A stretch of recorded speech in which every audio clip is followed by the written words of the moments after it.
ইতিপূর্বে আমরা জুমলা ইনস্টলেশন প্রক্রিয়া দেখেছিলাম। আপনাদের নিশ্চয়ই মনে আছে, ইনস্টল করার সময় আমরা ইনস্টল স্যাম্পল ডাটা ক্লিক করে কিছু স্যাম্পল ডাটা ইনস্টল করেছিলাম।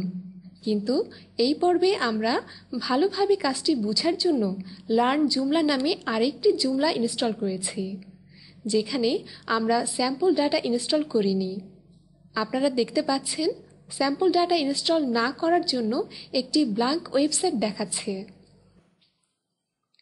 এই পর্বে আমরা শিখব কিভাবে একটি নতুন আর্টিকেল অ্যাড করা যায়। এই জন্য প্রথমেই আমরা learnjoomla/administrator এই অ্যাড্রেসে প্রবেশ করব।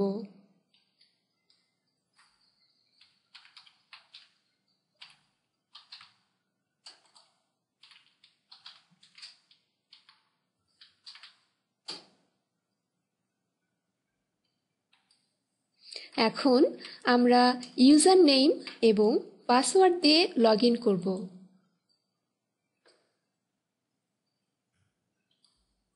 এখন অ্যাড নিউ আর্টিকেল এই কন্ট্রোলটিতে ক্লিক করুন।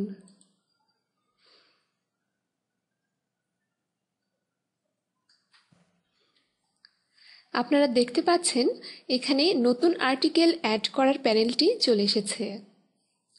আমরা এখন নতুন একটি আর্টিকেল অ্যাড করার জন্য টাইটেলে আর্টিকেলের টাইটেল নামটি উল্লেখ করব।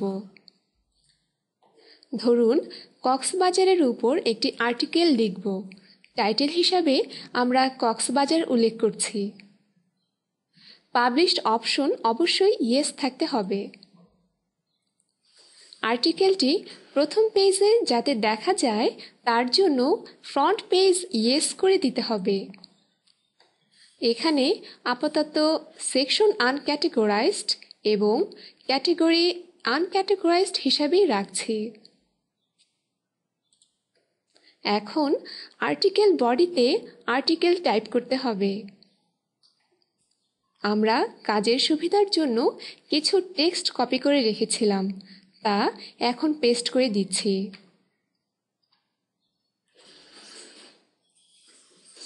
এখন সেভ বাটনে ক্লিক করুন।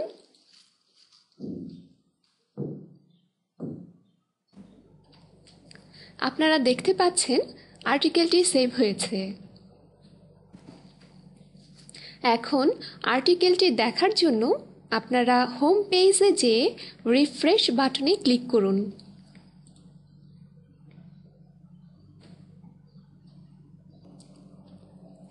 আপনারা দেখতে পাচ্ছেন আর্টিকেলটি হোম পেজে চলে এসেছে।